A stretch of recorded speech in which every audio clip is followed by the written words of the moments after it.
What's good? Joshua Grady here. This is the Agent Talk podcast.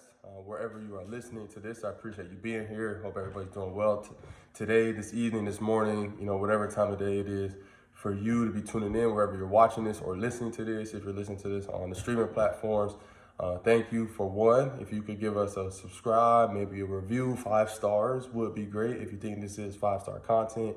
If you're watching this on YouTube, if you could also subscribe or give this video a like button if it brought any value to your life, or if you are watching this on IGTV, throwing us a follow will always help. Follow, at Agent Talk on Instagram, Joshua Grady at Agent Grady _. Okay, so we'll get into it. So we'll start with college football first. Right now we're at a point where we're really trying to dial in and figure out who are going to be the guys that, come a December, that we're really going to want to be in that meeting room with, deciding, hey, is this going to be a guy that we're really going to sign?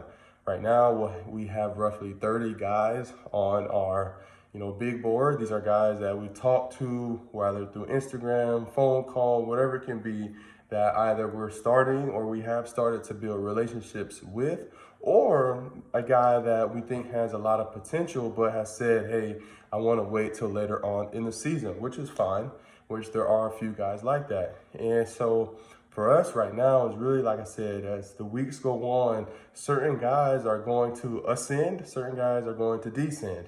Certain guys are going to really start rising and playing well and do what they need to do. Other guys just, maybe the opportunity or just the production isn't there for them. And so we really need to figure out, for us, we definitely have to be mindful, this year, our mindset is really trying to get guys that we believe can get drafted 5th round or better.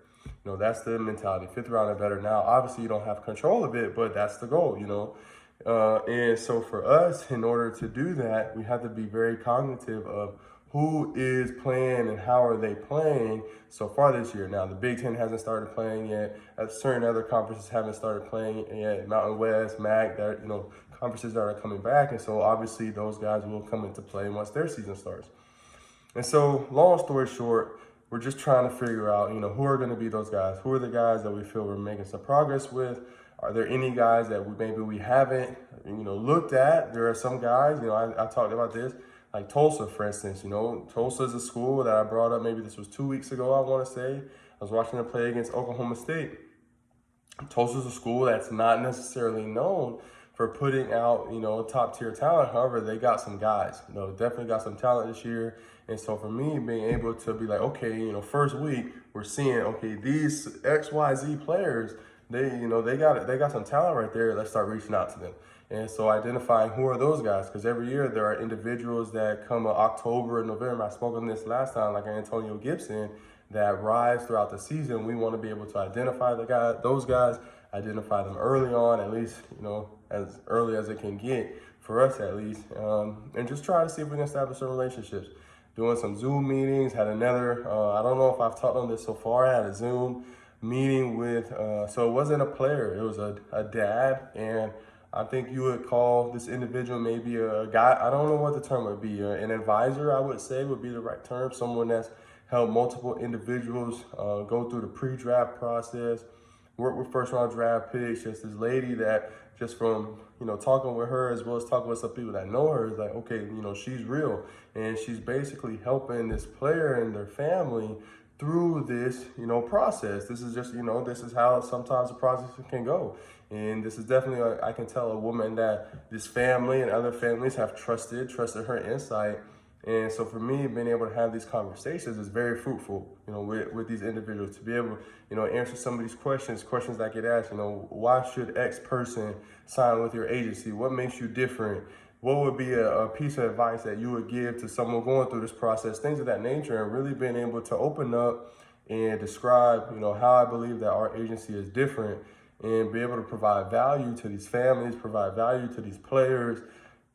It all, the fruit always comes back. And it's just something that I really love about this process is even some of these players, some of these guys that I feel like we're providing value with, whether it's discussing marketing or discussing whatever ideas, literally anything, some of them might not sign with us, and that's okay. And for me, I just come to realize in those moments where, you're sitting face to face or I guess screen to screen with an individual on the other side, and you're able to provide something, some sort of service, something of value, even if maybe initially or directly you don't see anything in return, you know that you're doing good.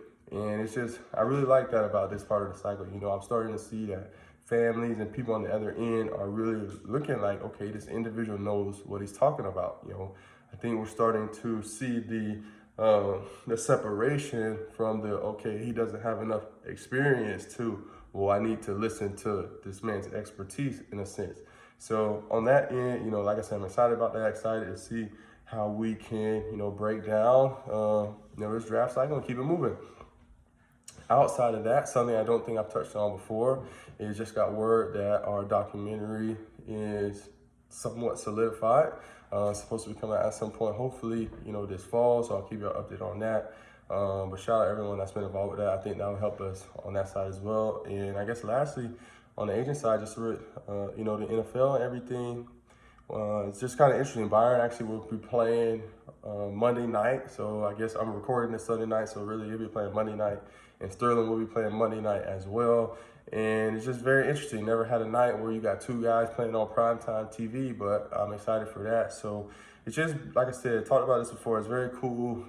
It's very, just being able to see your guys living out their dreams and, you know, having these conversations with them, talking to Sterling about he's doing, you know, got these plans that he's doing with his finances, and talking with Byron about, you know, thinking of where he's came from and where he's at now, starting with the New England Patriots, about to play on Monday Night Football, you know, even whatever it might be, making plans to go see my guys and just things of that nature.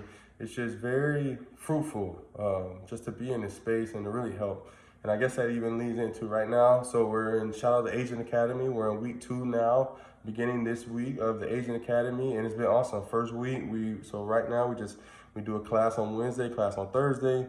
And it's awesome. I love the individuals that are taking part. Was really able last week to open up a space for just general questions. We did, you know, introductions, nothing over the top. But again, to be able to provide value to individuals, to younger individuals, or not even necessarily younger, but those that are trying to maybe follow in some sort of similar footsteps as me, and to be able to give them insight and wisdom that, you know, I had to maybe learn on my own. I think that is why, you know, that's why I do what I do. That's what it's about. It's about being able to provide, again, value, provide knowledge, guidance to those that are trying to walk a path that you've already walked in your own way. It's just a recipe for success. I think a lot of people in our world, our issue is we all focus on what we can do to get where we want to get to.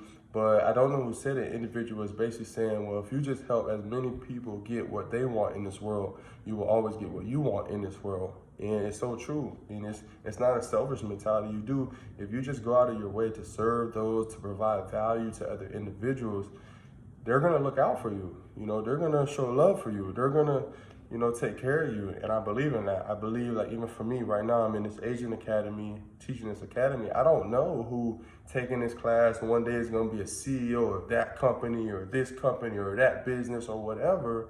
And now just by me opening myself and making myself available to these individuals, I know that from this seed that's being planted, there's going to be fruit to be had later on. And it's just a simple formula. I was talking to them, and, you know, it goes so far beyond just being an agent. We're talking about on the Stranger's Secret, you know, video. If you haven't watched it, listen to it. Stranger's Secret by Earl Nightingale. Was sitting there talking to the students in the class and just telling them, you know, this was a video. Shout out my boy Drew. I've talked about this before on the podcast.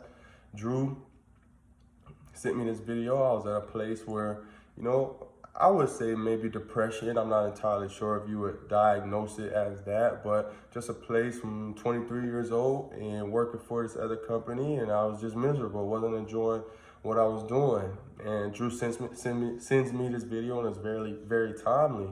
And if you haven't listened to it, listen to it. I probably listened to it over 100 times. I tell plenty of people this is a video that will change your life. And the words that he says in this video, just they sat with me, and he was just talking about the mind and how the mind is basically, you know, it's a garden really, and whatever you plant in your mind is going to grow. So if you plant toxicity in your mind, that's going to grow in your mind, and it's going to, you know, come out in your life. If you plant fear, that's going to come out. If you plant courage, that's going to come out. If you plant seeds of discipline, seeds of vision, seeds of trustworthiness, seeds of diligence, seeds of success. If you can plant those seeds in your life, or whatever it is, whether it's for good or for bad, that's what's going to grow. If we're planting seeds of wickedness in our life, we're going to see wickedness happening to us. And that's just the reality. Some people like to call it karma. Some people like to call it this. I mean, to me, it's just straight Bible. Like, that's all it is. As you sow, so shall you reap. Like, it's very simple. And so for me, just trying to teach individuals, let's start sowing more goodness in our minds. Let's stop sowing things of the world, things that are not leading us. One thing I was telling the class is, for me, I'm all about trying to be great. And if you're trying to be great, well, you can't allow things to be planted in your mind that are not of greatness, okay? So when you're watching certain movies, even TV, when you're reading certain articles, when you're around certain people, you have to be cognitive of, is this leading me towards greatness or mediocrity? Because you can't have both, okay? So every single thing in your life is either leading you towards greatness or it's leading you to mediocrity. And you have to be able to ask yourself, is this drink that I'm drinking leading me towards greatness or mediocrity? Is this thing that I'm watching on my laptop leading me towards greatness or mediocrity? Is these hours that I'm spending scrolling, are these leading me towards my greatness or just leading me towards being average? And we have to be able to ask ourselves that and be able to, dissect and take a look and say, you know what? There's something in my life that's been leading me towards being average. I need to get rid of it. That's where I was. I think I talked about this before. We don't have a TV in our home. We do, actually, it's in the closet, but we don't have cable. We do watch a little Avatar, Last Airbender on Netflix. We will occasionally have a show that we go through, but we got rid of the TV. We don't watch the news because it was planting just garbage in my mind. So I got rid of the TV, no cable. Stopped watching certain shows that was playing just garbage, planting seeds of lustfulness and seeds of debauchery in my head. Stopped watching it. I stopped going on certain, social media platforms, got rid of Snapchat. And, stopped doing certain things, stopped doing certain things of the world. And what that does is it changes you. You grow when you stop hanging around certain people that just want to be average, and you start listening to the podcast, to the Tony Robbins, same things I talked about before, the Earl Nightingales, the Francis Chans, the C.S. Lewis's of the world, the individuals that, the Lewis Howes, the Kobe Bryants, Ray Lewis, the individuals that have a higher level of thinking. When you're able to really, get around that, then just by nature, that's going to affect you. That's going to change you. It's going to influence you. I was telling again the people on the Asian Academy, I'm a big believer in proximity. Actually, this was not even an Asian Academy. This was when I was talking to this, advisor of this player, and she had asked me a question, well, why should X individual sign with you? Why your agency? Excuse me, and I know you're probably waiting for an X's and O's or marketing plan type of answer or whatever it might be, but that's not the reason. And for us, what I said is because I'm a big believer in proximity, and what that means is if you hang around people that are hot, you're gonna get hot. If you hang around people that are cold, you're gonna get cold. If you hang around people that are toxic, you're gonna get poisoned. If you hang around people that are great, you're gonna achieve greatness. And it's just the truth of the matter. Those are just facts. There's no arguing that statement. And in doing that, and acknowledging that truth, then for me, it's just for a set individual, then, okay, why should you side with me? Well, via proximity, if I'm doing everything that I can to be great, if I'm trying to be great with the food that I eat, if I'm trying to be great with my sleep, if I'm trying to be great at waking up early, if I'm trying to be great at being a dad, if I'm trying to be great at being a husband, if I'm trying to be great as a business owner, trying to be great as an agent, by nature, just a law of nature, by that proximity, you're going to start being great. And it's just that simple. It's just a simple, clear-cut formula. And for me, again, tying it back to as we go through this process, the main thing I'm just trying to do is identify those individuals that actually want to be great. Not everyone does. Not every college football player wants to be great. Not every college football player, a lot of them want to be great football players, but not a lot want to be great outside of the helmet. For me, I'm trying to identify those young individuals that want to be great dads, that want to be great entrepreneurs, that want to have great wealth, that and want to have great influence, that want to leave a great stamp on the world, those maybe 3-4 individuals throughout this draft cycle that we come in contact with, that we build a relationship with, we're here for them. And that's really it, very straightforward. So that's really all I got. I'll be saying this, definitely want to build up more of a rhythm on the pod, get some more episodes out here. I want to discuss more, talk more Bible, get some more wisdom. Think I'm going to start doing more Wise Words Wednesday. Want to get more Stock Tip Tuesdays out. Think I'm going to get lit on here, sometime soon, get some more interviews. So stay tuned. I promise I'm going to get some more of the content coming. Just been a little adjustment period for us as we get through, with the season, trying to grind, trying to, make some shape with this 2021 draft class. We got a documentary coming out. Roman's getting big, 6 months. So trying to be a good husband and good dad and things of that nature. So, but I will, I'm trying to get better at my discipline, especially with this. So if y'all liking what we're talking about, give us a follow. Like I said, on Instagram, at Agent Talk, at Agent Grady _. We're on the YouTube, Agent Talk Podcast by Joshua Grady. We're on Spotify, we're on Apple, we're on all the things. So that's all I got. Joshua Grady here. We out.